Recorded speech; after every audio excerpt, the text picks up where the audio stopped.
लदनी घोड़ा बोलेगा उसको कॉम्प्लीमेंट मान रहे हैं आप एक तरीके से। उन्होंने सही कहा, मुझे खुशी है इस बात का कि नलिनी रंजन झा लदनी घोड़ा है। जो निवर्तमान विधायक है वो जहीं से आए थे पहले वहीं भेज देंगे उनको। बेनीपट्टी का नेतृत्व बेनीपट्टी का बेटा करेगा। 14 तारीख को क्या लग रहा है, क्या देखने को मिलेगा बेनीपट्टी? 24 घंटा 365 दिन रूपन झा लदनी घोड़ा बनने के लिए तैयार है बेनीपट्टी के तमाम जनता जनार्दन का। लेकिन दुख, मैंने उनसे ये भी सवाल पूछा था कि आपको क्या लग रहा है, लोग जो है वो यहाँ की जनता बेनीपट्टी की कह रही है कि वो आप टफ कंपटीशन आपको देंगे, तो उस पर उन्होंने कहा था कि नहीं, हम उनको कंपटीशन नहीं मानते, हम जनसुराज के जो है वो मेरे लिए कंपटीशन है। उसको कैसे? सही कहा, उम्र के साथ साथ उनकी मानसिक स्थिति जो है ना इस चुनाव में थोड़ा गड़बड़ा गया है। इस परवेज आलम साहब का नाम उनको सही से पता नहीं है, पता नहीं परवेज अहमद क्या बोल रहे थे। उस परवेज आलम साहब से उनको इतना मोहब्बत हो गया है कि अपनी लड़ाई को परवेज आलम साहब के साथ समझते हैं। बाकी देखना 14 तारीख को है कि आखिर जनता जो है वो चुनते किसको है। अभी हमारी मौजूदगी बेनीपट्टी ही में है और यहाँ पर हमारे साथ बैठे हुए हैं जो कि इंडिया गठबंधन समर्थित जो प्रत्याशी हैं यहाँ से, नलिनी रंजन जी उर्फ रूपम जी। और हम लोग जानते हैं कि अभी इलेक्शन का ज्यादा दिन रहा नहीं है। इस स्थिति में आके, इस टाइम पे आकर के क्या लग रहा है इनको कि आखिर अब जो है वो जनता किस तरीके से इस चीज को रिस्पॉन्स करने वाली है, जनता क्या लग रहा है झुकाव किस तरफ देख रहे हैं। और क्योंकि लगातार क्षेत्र में घूम रहे हैं, क्षेत्र में भ्रमण कर रहे हैं, तो अब कैसा सिचुएशन देखने को मिल रहा है बात करते हैं। साथ ही साथ जिस तरीके से आने वाले दिनों में और जिस तरीके से बहुत सारे विपक्ष के जो लोग हैं उन लोगों ने बहुत कुछ जो टिप्पणियां होती है वो की है, उसको लेकर के क्या कहना है उसके बारे में बात करेंगे। सर, सबसे पहले तो आप अलग अलग जगह पे लगातार क्षेत्र भ्रमण कर रहे हैं, क्या देख रहे हैं इस, क्योंकि अब चुनाव का जो है वो ज्यादा दिन रहा नहीं, उस हिसाब से क्या लग रहा है कि कैसा स्थिति है? देखिए, सबसे पहले तो हम आपको ये बताना चाहते हैं कि जिस तरह से बेनीपट्टी विधानसभा में पूर्व से ही एक माहौल था, एक आवाज़ था कि बेनीपट्टी का नेतृत्व बेनीपट्टी का बेटा करेगा, तो मुझे ऐसा लगता है और मेरा मानना है कि तमाम बेनीपट्टी विधानसभा की जो जनता जनार्दन है उससे उसमें एक अलग उत्साह है। क्योंकि मैं जब गुजरता हूँ जिस गली से, जिस मोहल्ले से, जात पात से बहुत ऊपर उठ करके लोग मिलने आते हैं और उसी उत्साह के साथ, जिस उत्साह के साथ उन लोगों ने अपने आत्मा से आवाज़ लगाया था कि बेनीपट्टी का नेतृत्व बेनीपट्टी का बच्चा करे, उसी उत्साह उससे ज़्यादा उत्साहित होकर के लोग मिल रहे हैं और आशीर्वाद दे रहे हैं। क्योंकि कुछ दिन पहले जब यहाँ पर आए हुए थे रवि किशन जी, तो एक बयान वहां से सामने आया था कि बेनीपट्टी के जो आपके बारे में बोला गया था यहाँ के जो विधायक उनके द्वारा कि लदनी घोड़ा है, तो उसको लेकर के क्या लग रहा है कि अब जो जनता से जब आप बात करते हैं तो क्या लगता है कि वो रिस्पॉन्स कैसा हो रहा है और जनता कैसे जवाब दे रही है इसको? देखिए, सबसे पहले तो हम धन्यवाद देते हैं निवर्तमान विधायक जी को। होता क्या है कि कभी कभी इंसान गलती से भी सही बात बोल जाता है और मुझे बहुत खुशी है और दुख है उनके मानसिक संतुलन को लेकर के। खुशी इस बात से है कि उसने इस बेटा को लदनी घोड़ा कहा। निश्चित तौर पर हम आपके माध्यम से भी उनको कहना चाहते हैं और तमाम बेनीपट्टी की जनता जनार्दन को कहना चाहते हैं कि रूपन झा उनका बच्चा है, उनका बेटा है, उनका भाई है।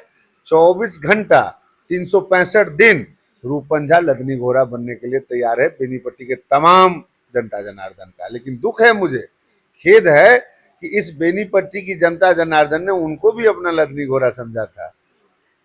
लेकिन दुख इस बात का है कि वो अपने आप को एक्सिक कोच के शिलान्यास और उद्घाटन तक सीमित रखते। तो ये जो लदनी घोड़ा बोलेगा उसको कॉम्प्लीमेंट मान रहे हैं आप एक तरीके से? मैं तो कह ही रहा हूँ आपको कि इंसान कभी कभी गलती में भी सही बात बोल जाता है, ईश्वर की ऐसी कृपा होती है। तो मैं तो कह ही रहा हूँ कि उन्होंने सही कहा, मुझे खुशी है इस बात का कि नलिनी रंजन झा लदनी घोड़ा है। मैं तमाम बेनीपट्टी जनता जनार्दन का लदनी घोड़ा बनने के लिए तैयार हूँ। मैं तो लगातार ही कह रहा हूँ कि मैं बेनीपट्टी का बच्चा हूँ, बेनीपट्टी का बेटा हूँ, बेनीपट्टी का भाई हूँ। सदैव 365 डेज 365 दिन नलिनी रंजन झा अपने जनता जनार्दन का लदनी घोड़ा बनने के लिए तैयार है।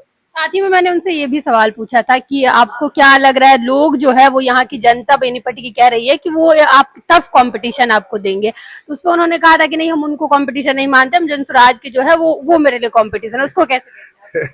सही कहा, उम्र के साथ साथ उनकी मानसिक स्थिति जो है ना इस चुनाव में थोड़ा गड़बड़ा गया है। हम समझ सकते हैं उनकी मानसिक स्थिति को।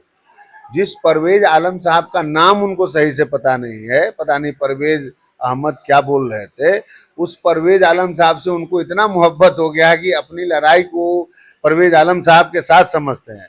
मुझे लगता है कि बेनीपट्टी की तमाम जनता जनार्दन को ये बात समझ में आ गई है कि उनकी मानसिक स्थिति इस चुनाव में ठीक नहीं है। वो हताश और निराश हो गए हैं और उनके बयान का यही कारण है। इस बार बेनीपट्टी का जनता, तमाम युवा, तमाम किसान, तमाम अभिभावक, तमाम माताएं बहनें मन बना लिया हुआ है कि जो निवर्तमान विधायक है वो जहीं से आए थे पहले वहीं भेज देंगे उनको। क्या देख रहे हैं यहाँ इस समय पर आकर के, आपको क्या लग रहा है कि अब किससे टक्कर है, किसको देख रहे हैं कि अगर आप पहले नंबर पर है मैं तो पहले दिन से ही कह रहा हूँ और अभी भी ऑफिशियली आपको कह रहा हूँ कि बेनीपट्टी की लड़ाई बेनीपट्टी की जनता बनाम अदर पार्टी है। बेनीपट्टी की लड़ाई बेनीपट्टी की जो आत्मा से आवाज थी कि बेनीपट्टी का नेतृत्व बेनीपट्टी का बेटा करेगा, उसके बनाम अदर पार्टी का है। कहीं कोई लड़ाई नहीं है।